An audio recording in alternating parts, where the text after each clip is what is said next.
Racing family, back with another video. Got that boy Red Rum back there idling. I ain't crunk him in about 2 weeks, but fire right up, you know what I'm saying? Bike running good.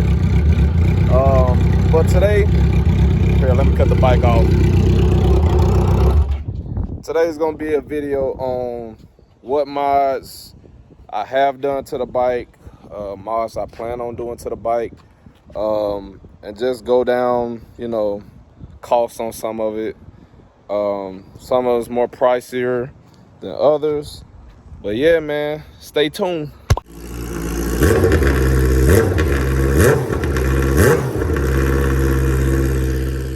So I'm gonna start off with the fairings. I got the fairings from Monster Fairings. If you put in the promo code MAXRIS, I'll put that down in the description below. That'll get you $50 off.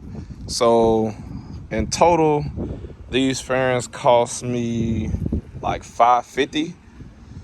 I did it all myself. I'm gonna drop a picture of what the bike used to look like.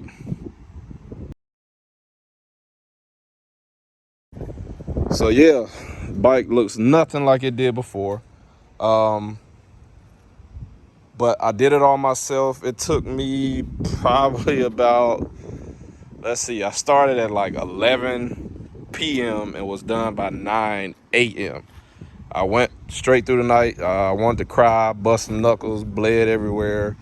But the fairings itself was perfect fitment, had no fitment issues whatsoever. So shout out to Monster Fairings. The fairings fit great. The next thing is a Swingarm. I got it off eBay, which is like a Chromoly style, hardcore arm style swing arm. That cost me about $700. Could be wrong, but it comes with a nitrous bracket, comes with the tank, you know, and all that type of stuff. The max wheelbase is 70. Right now I'm probably like around 68 and a quarter. I am running a 46 on the rear, 16 in the front. Stock is 1741, I believe. Yeah, 1741. So geared kind of high. I can still go up to a 50. Let's go. I have a Sprint air filter. I think it's the one you can really see through. I can't remember the name of it. Rear brake delete. Also, I have a front caliper delete and rotor. Brock's block off, you know, the extenders, you know, when you delete it. And I have a zx14 front wheel, which saved about 2 pounds of rotational, which is around 14 of unsprung weight. So that's good. I want to do the rear, but the company that I was gonna get the internals, they no longer have it. They're out of stock. I think it's OSR or something like that. But I do want to do the rear. I have it's called an Eibach spring. I know you're probably looking at this red spring like, yeah, that's not stock. This is a 700-pound spring. The stock one is like 580 or 540, something like that.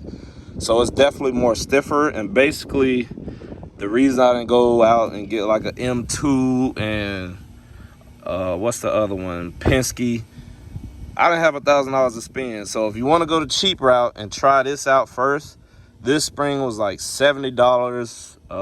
Can't really beat that. I have the Track King, the clutch plate kit in there, along with the Brock's spring kit, Voodoo sidewinder, Let's see. Also, this right here controls my air. Have an air shifter. Bike's been sitting for a while. That's why the chain is rusted up along with the air shifter, but I'll get that cleaned off. Under here, you'll be able to see that I have, sorry, my hands are in the way. I have an onboard air compressor with the RSR module, which I can set that up, which right now it shifts at a RPM. So whatever RPM you set it up at, it will shift on its own. Or you can shift it with the button also. So that's definitely worth the money in my opinion. I have the straps, and I know I'm probably forgetting some shit. I just can't remember what all was done to the bike. It's been a long process. But the RSR itself is like $200 to $300. The onboard air compressor, air shifter, and everything, I think that was like $400. But what really made a difference, shout out to Chris Hall, man. Chris Hall, after getting it tuned by him, this bike is a different bike. Like, all these mods you have and put on your bike doesn't mean anything if you don't have the right tuner. So yeah, man, get your bike tuned. Yeah, man, like, my bike, it didn't have a power commander or none of that shit on it when I got it. So when I got the tune, I had already did the sprint air filter, the sidewinder, and all that type of stuff. So it was definitely night and day difference, man. He knows his stuff. Not only with Kawasaki, with the new Hayabusas. He has a video up. He just did his first Gen 3 Busa, which gained a lot. So go check that boy out, man. He'll change your bike for real. Also, everything that's done on this bike besides the fairings, Chris Hall did everything. When I got this bike, they had like chrome clear stuff on the clutch cover, the stator cover, all that, valve cover.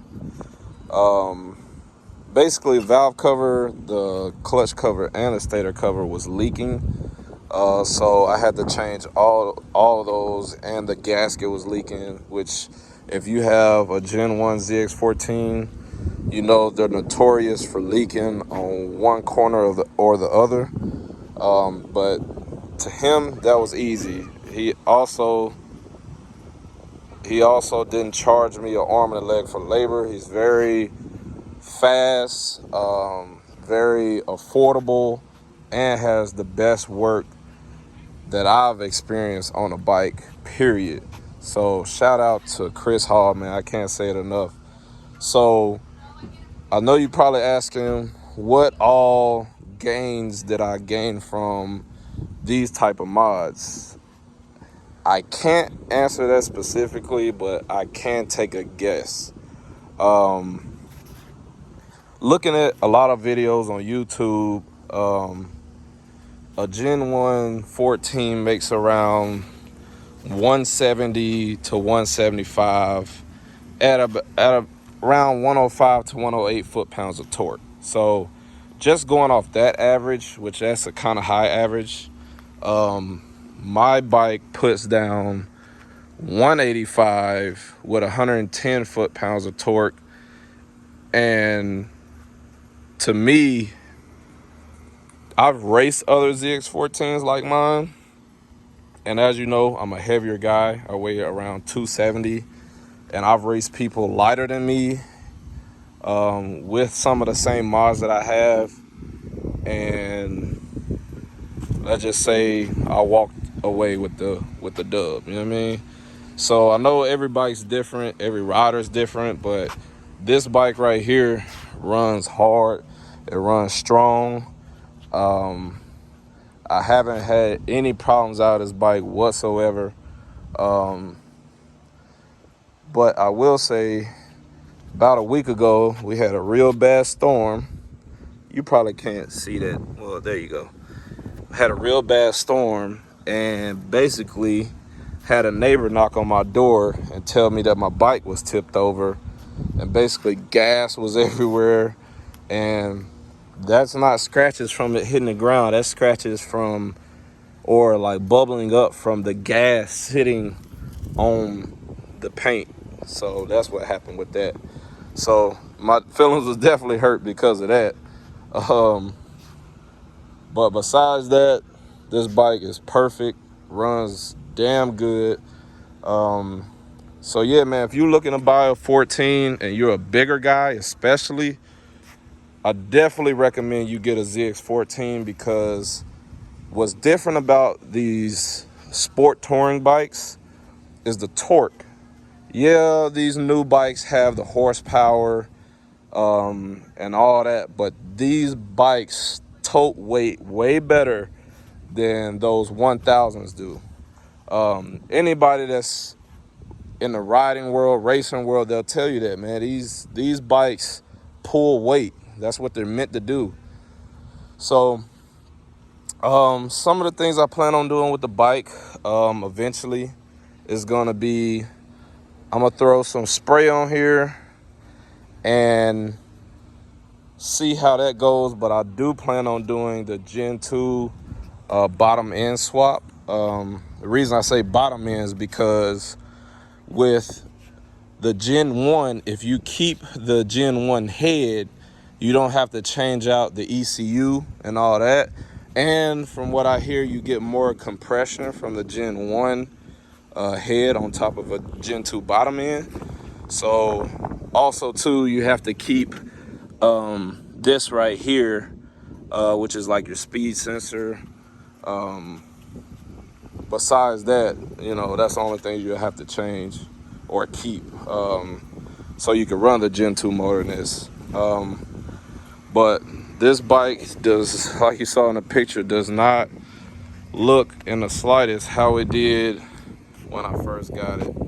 I've put a lot of time, tears, effort, and blood into this bike to make it look and perform the way that it does now. So y'all stay tuned, man.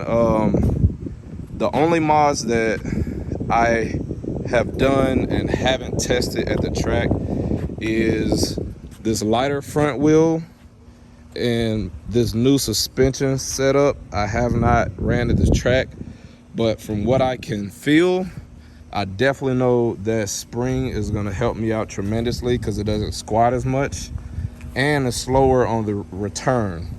So I'm definitely going to come back with another video and see, you know, what I gained just off those two. So y'all stay tuned, man, and appreciate y'all for watching the channel.